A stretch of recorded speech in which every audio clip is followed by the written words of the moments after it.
다음 주제 제주항공에서 지방공항 활성화를 위한 노력, 이 주제를 가지고 이재우 제주항공 대외협력팀장께서 발표를 하겠습니다.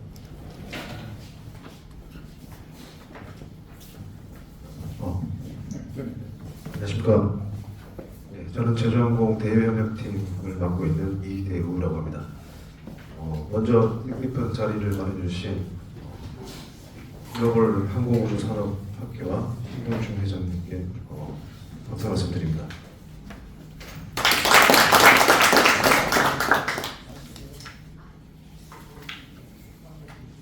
저희가 준비한 내용은 지방공항 활성화를 위한 활동 중에 무안공항을 중심으로 내용을 공유드리고 지방공항의 특성, 기회, 제약 요소, 그리고 지방공항 활성화를 위한 건의사항 순서대로 말씀드리겠습니다. 보시다시피 저희는 2005년도 설립 이후에 2008년도 첫 부장기 운영을 시작으로 부산, 무안, 대구, 제주, 청주 등 다양한 지방 노선을 운항해 왔었습니다. 현재는 코로나 기간 동안 기재 반납을 많이 하면서 기재 부족으로 19년 대비해서는 지방발 국제선 노선수가 많이 줄어든 것을 볼 수 있습니다. 18년, 19년 당시에는 기재 도입이 거의 물밀듯이 들어오는 시기였기 때문에 신규로서도 그만큼 많이 증대를 했고 그 당시에 이제 저희 회사의 기조가 무안공항을 허브화 시키자라는 이제 전략으로 나가면서 기재를 2대를 투입했고 러시아, 동남아, 중국, 일본 등 12개 노선을 운항했습니다. 저는 그 당시에 이제 노선 마케팅 팀장이었고 거의 눈만 뜨면 새로운 노선을 준비를 해야 되는 그런 상황이 발생할 정도로 굉장히 좀 바쁘게 움직였던 기억이 납니다. 그래서 그 당시에 저희가 제주항공 실적인데 2018년도에 처음 전략적으로 투입하고 나서 19년도에는 압도적으로 저희 항공사가 무안국제공항에 큰 비중을 차지했던 모습을 볼 수 있습니다. 당시에 아무래도 저희도 새로운 지역이고 그 지역에서 또 외국을 나가다 보니까 이런 활동들에 대해서는 굉장히 고민이 많았습니다. 어떻게 하면 이 지역에서 제주항공의 존재를 알릴까, 그리고 제주항공을 탑승을 할 수 있도록 만들까, 이런 고민들이 많았고 해외 영업뿐만 아니라 한국 쪽이 제일 중요하겠지만 해외 영업도 동시에 진행했던 기억이 납니다.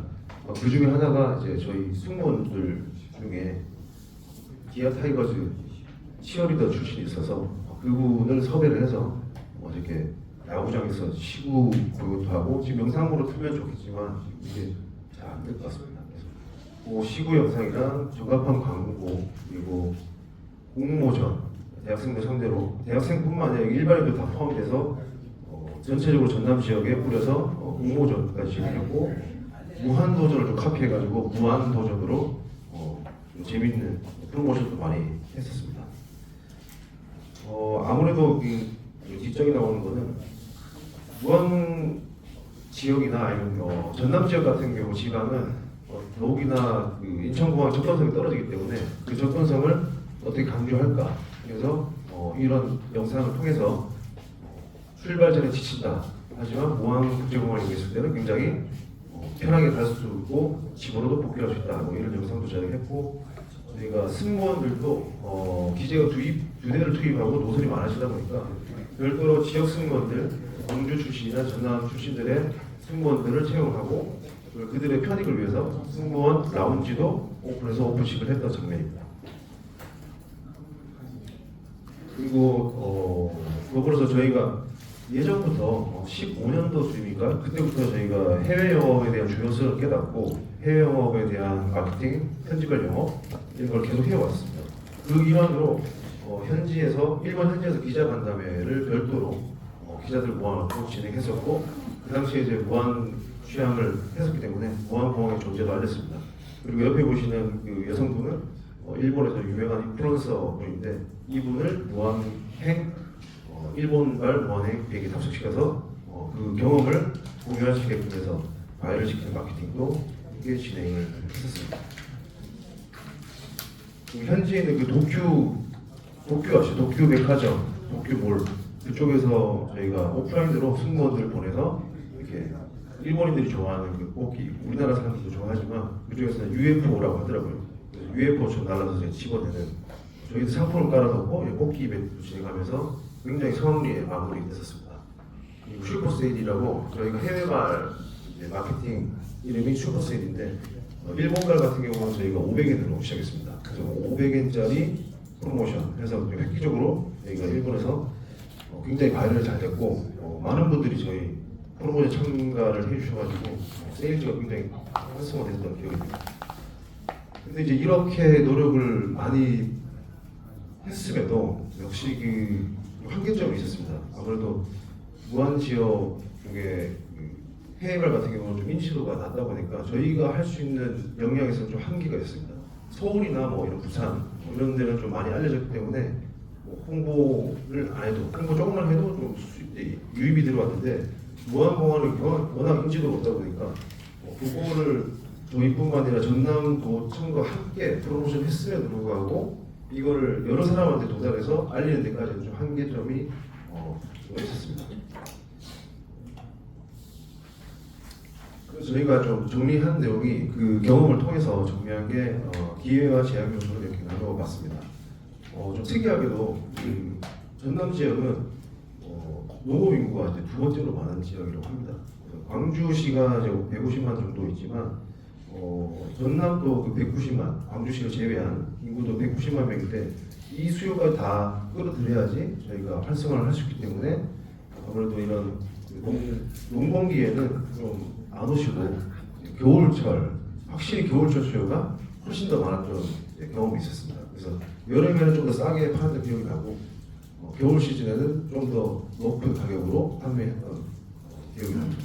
그래서 그 농한기와 농번기가 존재한다는 것도 저희가 알았고 타겟팅 같은 경우도 일반적으로 저희가 뭐 서울에서 2,000발 신규노선을 나오면 그냥 온라인으로 타겟팅 광고를 하거나 아니면 말을 마케팅해서 참여를 유도하고 더 많은 승객들이 탑승할 수 있게끔 유도를 하는데 그 부분이 좀 한계가 있습니다. 그쪽에서도 많이 해봤지만 계속 유입이 안 돼서 또 어떻게 할까 고민하다가 무한 관광공사 그리고 무한도청, 전남도청, 무한군 모여가지고 얘기하다가 그럼 어떤 식으로 하는 게 제일 효과적일까? 그러니까 거기 이제 광주 MBC 전남 지역에 있는 라디오 광고가 엄청 인기 많대서 그 라디오 광고도 하고 그다음에 마트나 아울렛, 아수본부처럼 중간판 광고 그 현장 이벤트 같은 경우를 좀 많이 진행해서 했던 기억이 납니다.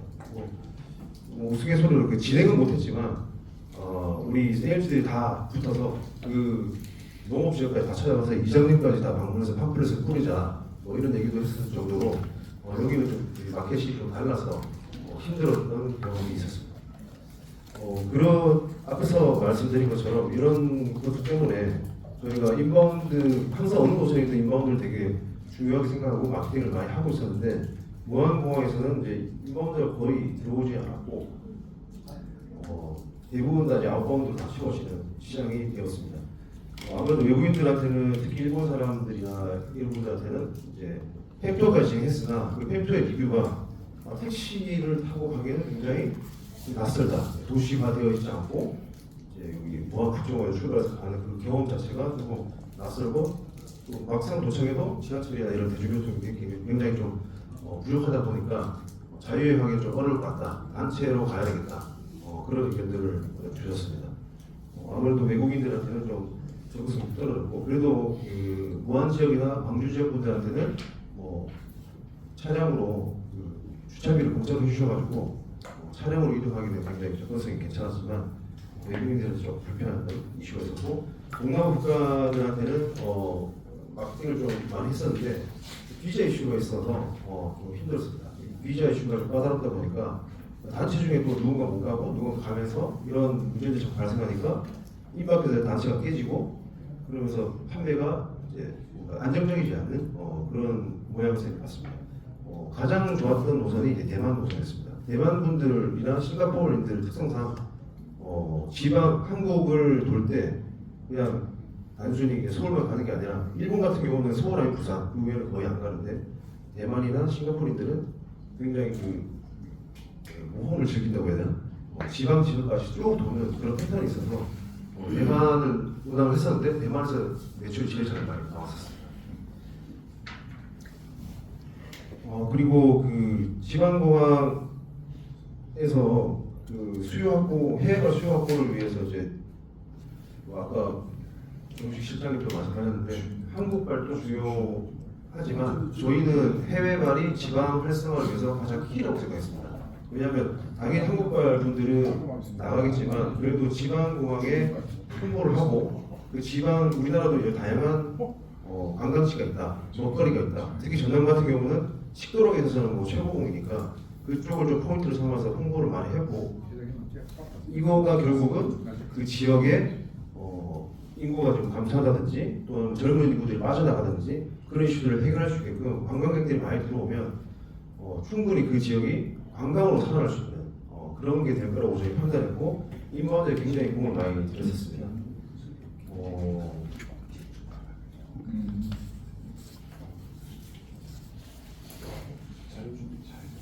그리고 그 지방공항 활성화를 위해서 저희가 이제 생각했던 부분은 이제 아까 말씀드린 것처럼 그 동남아나 아세안 국가들 이게 굉장히 보면 보통은 동남아 아세안 하면 그냥 못 사는 나라라고 생각할 수 있겠지만 중국 다음으로 큰 시장입니다. 6억 7천 인구만 6억 7천 명이 있고 10개국 다 합쳤을 때 말입니다. 그리고 GDP도 굉장히 빠르게 성장하고 있고 그리고 그 위에 상위 10% 인구만 따져도 거의 우리나라의 중산층 이상 레벨의 부유한 계층들이 많이 있습니다.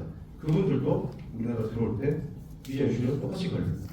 누구는 되고 누구는 안 되고 이런 이슈가 있기 때문에 그런 부분이 이슈고 그리고 이들 대부분이 다목적지 관광 이게 어떤 말이냐면 그냥 한 군데만 찍고 가는 게 아니라 싱가포르 현지발 상품 내한 대만도 마찬가지인 게 서울 찍고 대전, 대구, 부산 내려와서 다시 아웃 이런 식으로 전국을 도는 구조이기 때문에 말레이시아도 마찬가지입니다. 그런 패턴이 많기 때문에 우리가 단순히 무한만 해서 무한 나간다 이런 조건의 비자가 아니라 무한에 들어와서 쭉 정주 여행을 하다가 서울에서 아웃한다든지 무한에서 찍고 부산으로 남해안 관광을 하고 부산을 아웃한다든지 그런 프로그램이 좀 많아지길 지원도 필요하고 그런 상품이 많아지길 저희가 기대를 하고 있습니다.